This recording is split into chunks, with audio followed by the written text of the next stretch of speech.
You're listening to the Transform Your Life from the Inside Out podcast.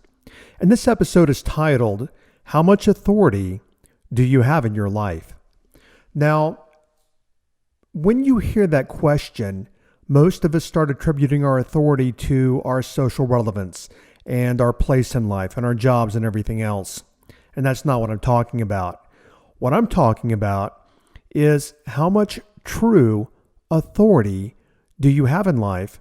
And then how much of your authority have you given up to society, your friends, your family, and all the things that have influenced the person you have become? So I think many of you will find this episode very interesting and a way to start reclaiming your power and your authority. So keep listening. Okay. If you're new to the podcast, go back to the very first episode. I know that what we tend to do is when we start listening to a podcast or something, we tend to really kind of just jump in and go from where we jump in. And the reality is that all of these episodes can help you transform your life. Every episode brings you value in some way to help you put your life into perspective. So go back to the very beginning, even though, you're starting here, go back to the very beginning and start there.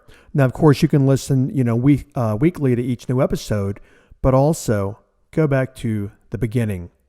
Now, the question that I have for you is, how much authority do you have in your life?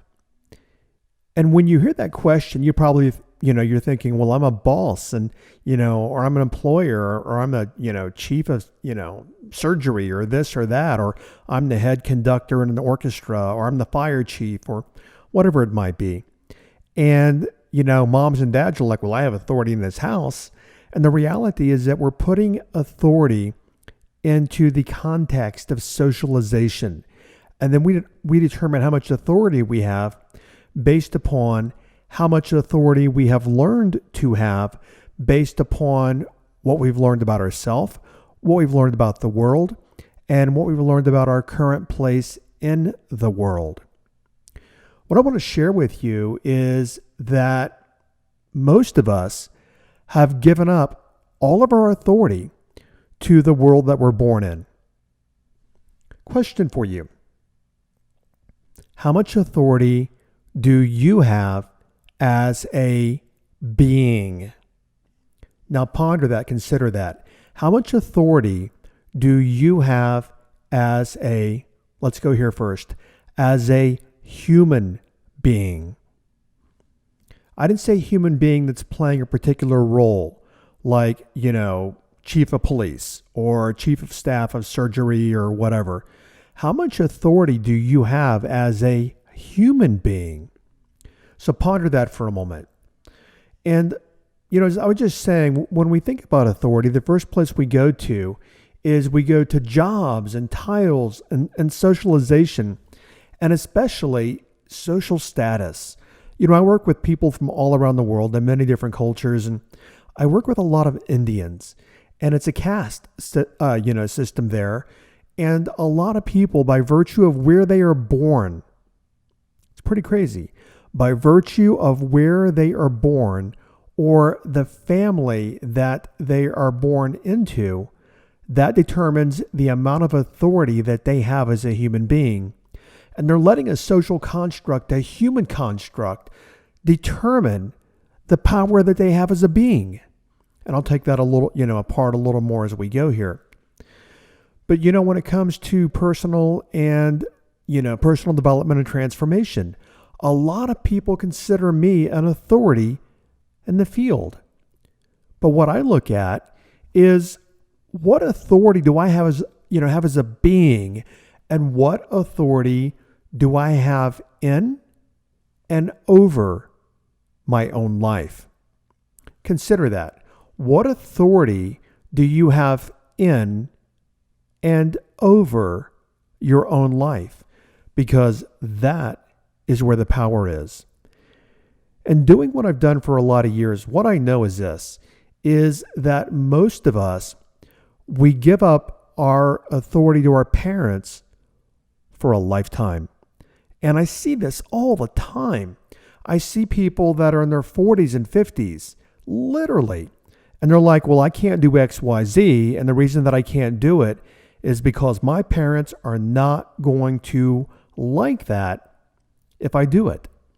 And I watch people living into their 30s and 40s and 50s, and they're afraid of their parents.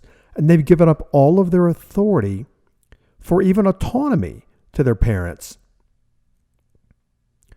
In my transformational program right now, as I said, I work with a fair amount of people from India.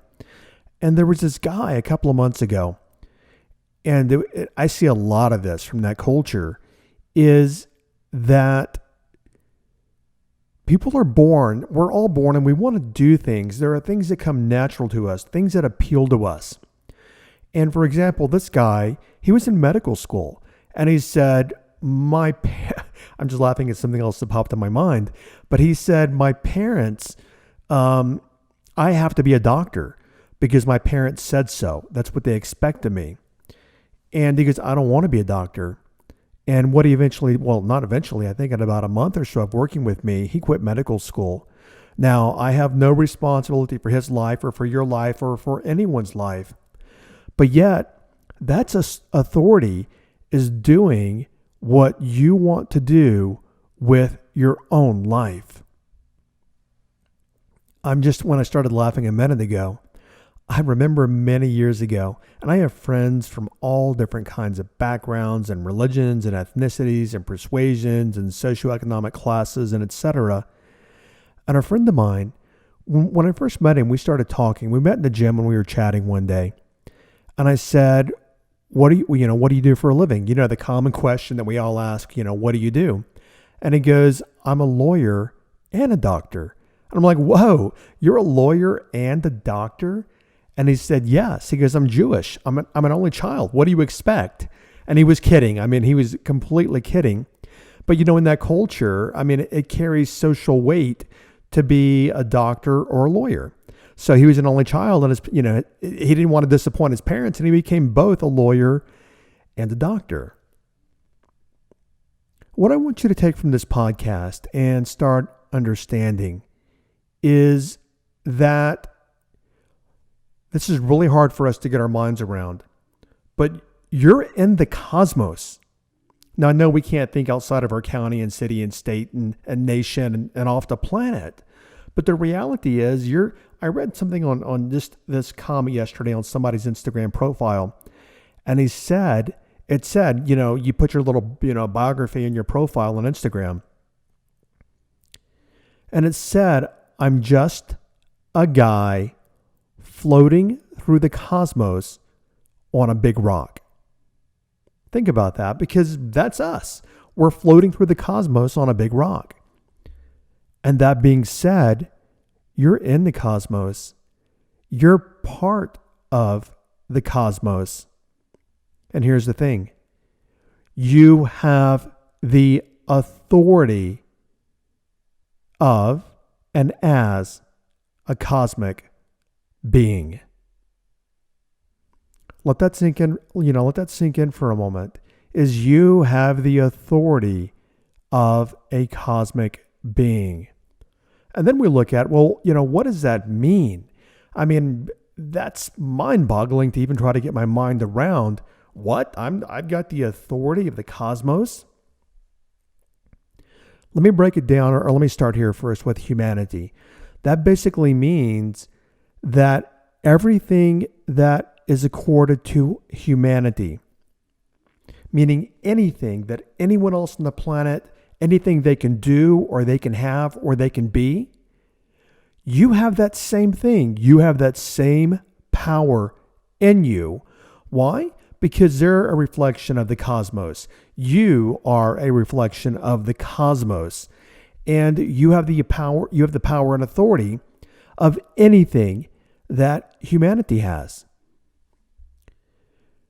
As I started this episode and I was saying that most of us give our power and our authority away, and we do it, to our mother and our father and our family and our school and our church and other people, which basically is society.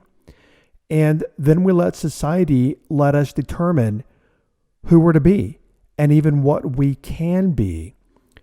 And we do this because we're born, I think, like John Locke, the British philosopher, said many years ago, we're born tabula rasa. We're born a blank slate. And then what happens is, the world gets a hold of us, and mom and dad, and then you start, like, the second you pop out of the womb, you're like a video recorder and a audio recorder. And you start videoing and audioing the world through observation. And then you actually learn what the world is or is not based upon the observations that you're making. And these observations are your observations are always a reflection of how your parents operate in the world. I remember when I was 8 years old, I had to go to the doctor for something. And my mother used to always say, and a lot of our mothers used to always say this, and I went to the doctor more than when I was 8, but our parents used to say things like, you better listen to the doctor. And we're told that we have to listen to a doctor because they are authority figures. Now, in light of everything I've been through in the past year, if you've been listening for any amount of time, you know that I had heart failure last year and I had a stroke. And the doctors served their purpose with me. Honestly, I can't say that they helped me heal at all. They simply facilitated healing, partly through, modern medicine. And, that was kind of it. And actually the doctors, some of them could have hurt me, because if I believe them as an authority figure, one of the doctors, when I had heart failure, gave me a really bad prognosis. Now, what if I saw that doctor as an absolute authority and I bought every bit of that?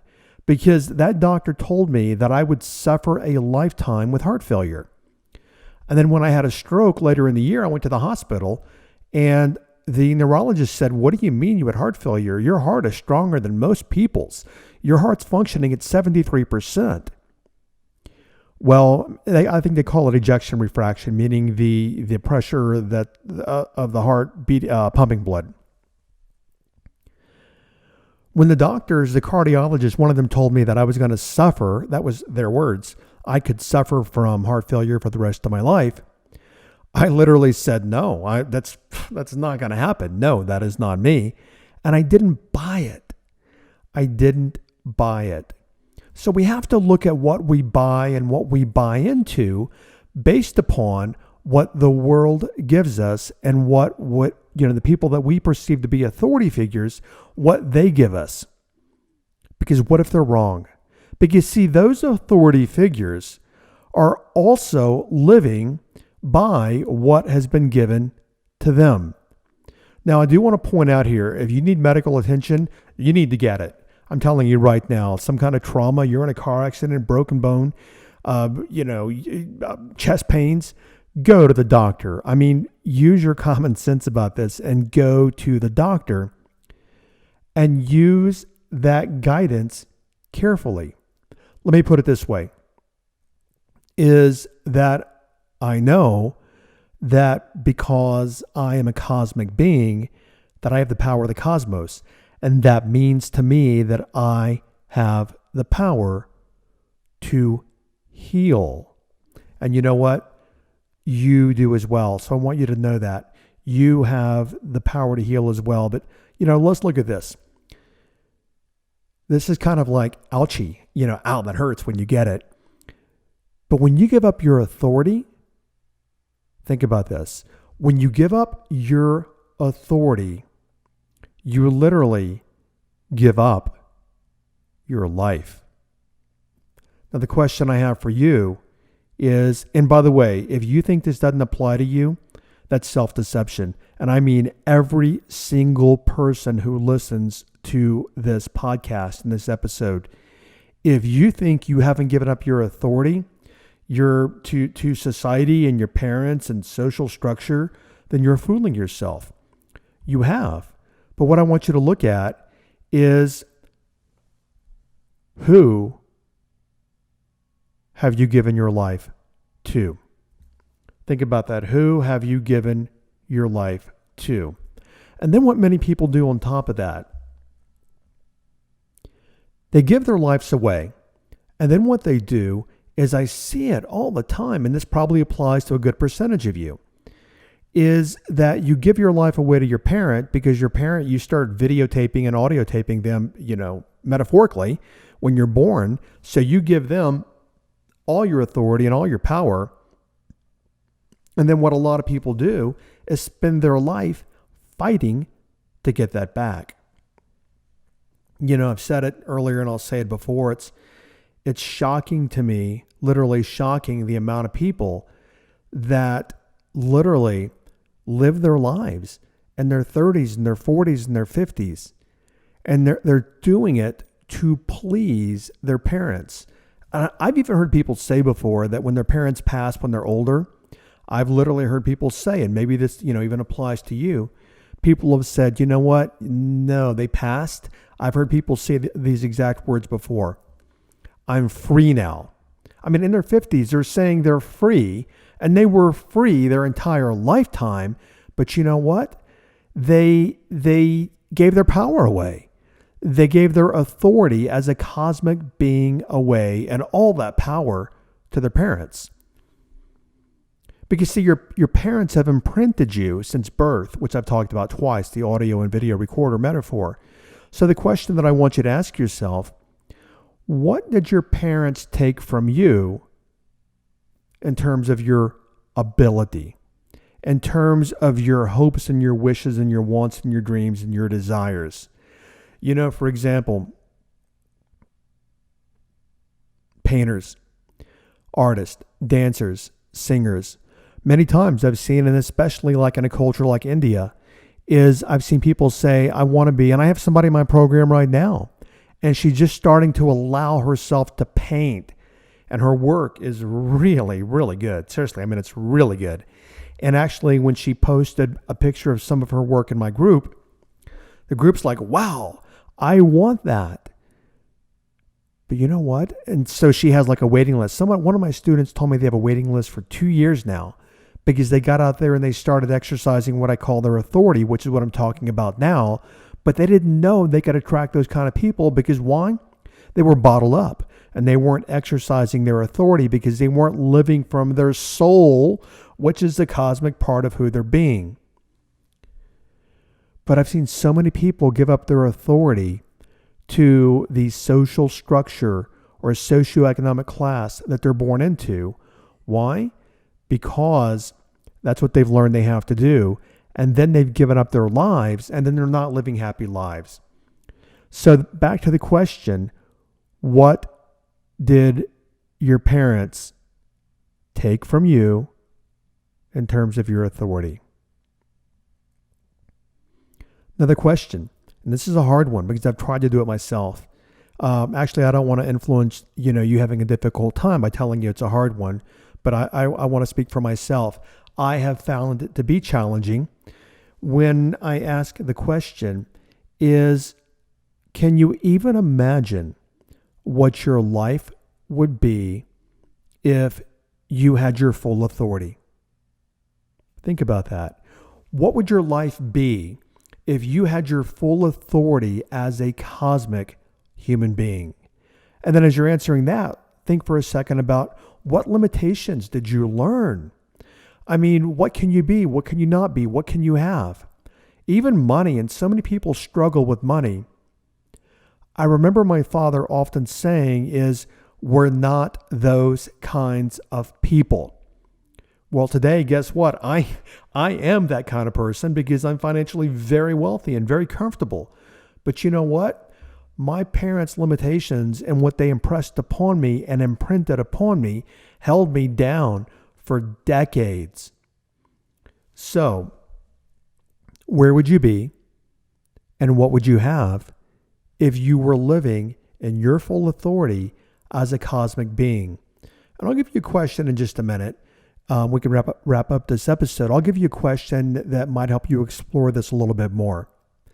That being said, so often people, and especially in my podcast, and I assume it's because it's the way that I've laid it out, most people want the 1, 2, 3s. Give me step number 1, step number 2, step number 3. Well, this isn't that.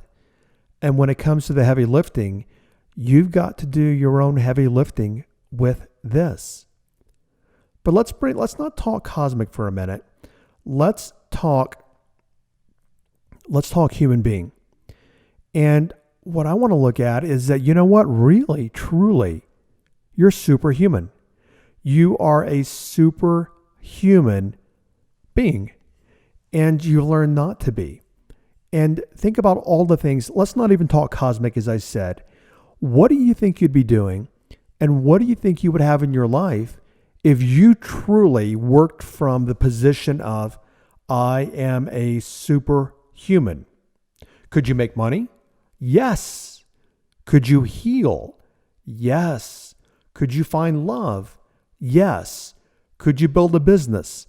Yes.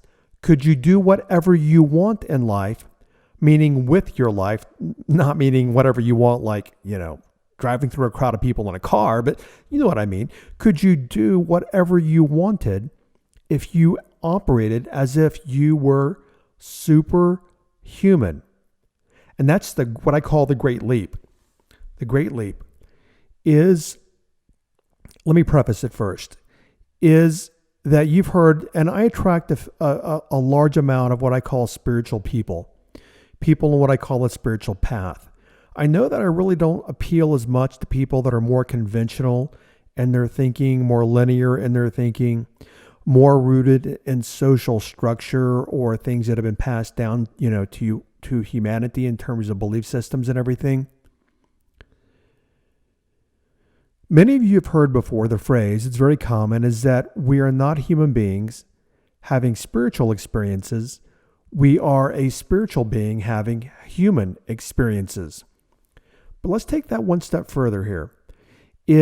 I say that, you know what? You're not a human being first. You're not a spiritual being first, because there's dogma tied to that. And all of these ideas about what spirituality means and what it doesn't, because you could be a Buddhist and be spiritual. You can work with a shaman and be spiritual. You can even be a religious person who is also spiritual. So it has so many meanings. But how about this? You're not first a human being.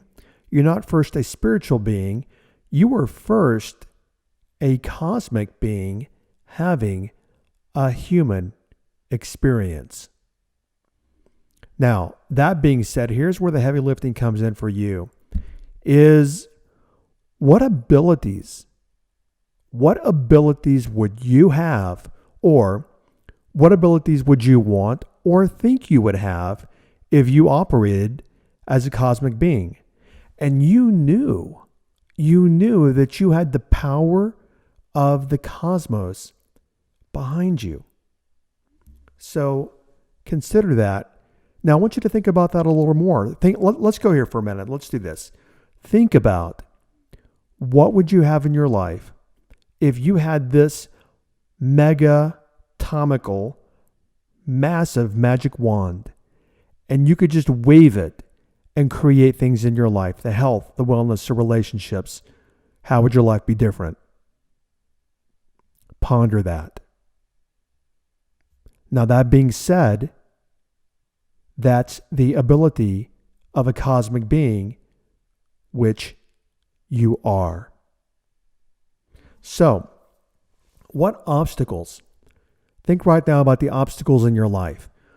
What obstacles would automatically disappear for you if you were first thought of yourself as, well, you don't have to think about both, but it's easier for people. What things would disappear? What problems, what challenges would disappear from your life if you really owned that you are a superhuman? So start there. And then the next leap after that is that you're not just superhuman. You're a cosmic being that happens to be having a superhuman experience. But most of us live it in little bitty realities because we've given our power and we've given our authority away. I'm not done yet listening to the audiobook, but it's Anita Mugliani, and it's the book called Dying to Be Me. In the book, she talks about how she had lymphoma And I mean, when you read the book, or you listen to the audiobook, it's like, whoa. I mean, this was I couldn't even fathom. I mean, I had heart failure and a stroke, and I'm lucky I had those. If I had to pick between that and what she had, I'd pick the heart failure and the stroke. And it was so tragic. Well, that's my definition. I'm sorry. I'm putting words on it, meaning on it, and thoughts around it. But put it this way. I would not want to experience the experience that she had. And the doctors told her she wasn't going to make it. You're not going to make it through the night, is what she was told one time.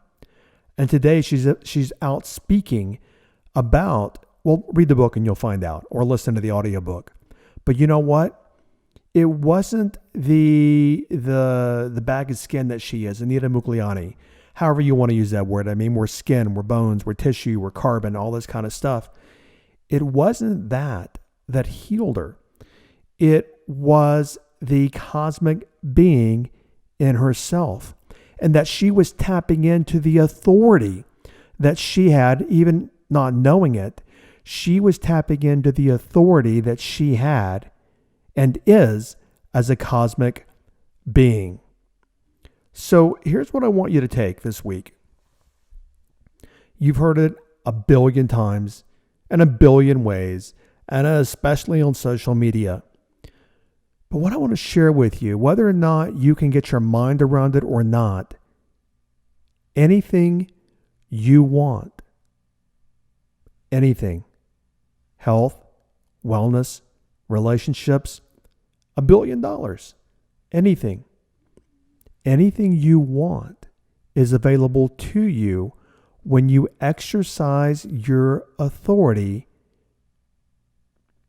that you're born with as a cosmic being.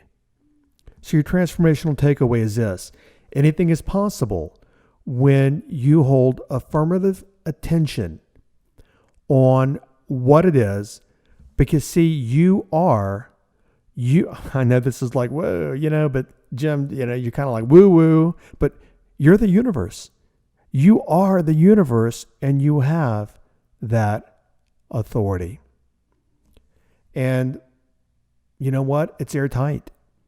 Because even if you believe in nothing after we leave the body, it still doesn't matter. You're still going to, according to Einstein and physics, you're still going to turn back into pure energy again, because by the law of the conservation of matter and the law of the conservation of energy is you cannot destroy either. And you being on the planet, you are energy, and you cannot be destroyed, according to Einstein. Now, could he be wrong? Yes, but I doubt it when it comes to this particular principle. That being said, you have the eternal authority of being a cosmic being. Okay, thanks for listening to this episode. And if you would please, the fact that you're here means that you find value in these episodes. And if you would please, just share on social media. I mean, it doesn't cost you anything, doesn't cost me anything. Share on Instagram or Facebook or Twitter or LinkedIn or wherever you are. Share the episode, because guess what? If it helped you, it's going to help your friends and your family and other people that you reach. Okay, thanks for listening, and do what you can to make it a great day today. Bye-bye.